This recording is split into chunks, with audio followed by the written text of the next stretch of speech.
once we've decided that, hey, that's possible, it's like, what size, right? It's bigger is better, deeper is better. And that's not the case at all. So let me tell you that we're very passionate about making this thing part of the land, right?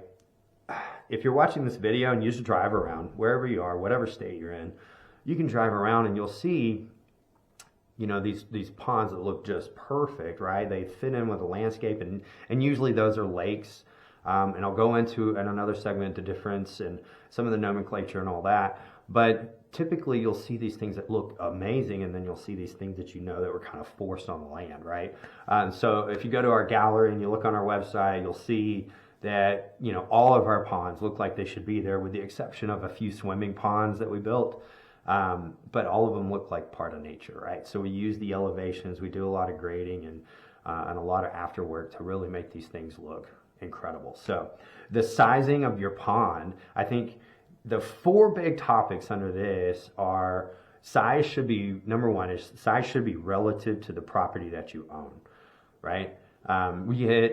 We get a lot of customers that are like, we need a 1 acre pond, and you know, they have 5 acres.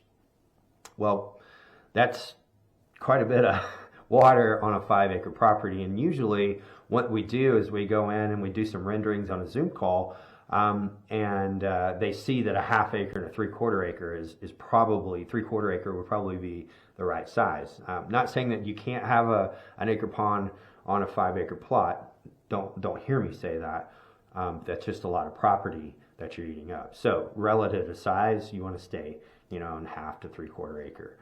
Maybe a little more than a 3/4 acre if you're stretching it, if you've got a really nice place. But size should be relative to the land that you own. It also should be relative to the property lines. That's a tricky one because we get a lot of long, straight property lines that are sometimes, you know, 2,000 feet wide and 4,000 feet long, or, you know, you get your super wide properties. It's all relative to how the land, how it can be contained, right?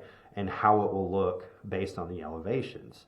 So if we go in, you know, I think one of the biggest things that most people do is they go in with the thought of, well, I want this much water and I want this much surface area.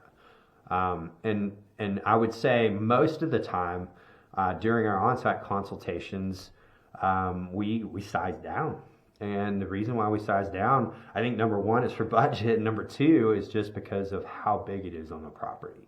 So that's number one for a reason. I'm super grateful for the time. I'm super grateful for you and the opportunity to share something that we're completely passionate about. And always, let's dream up something together.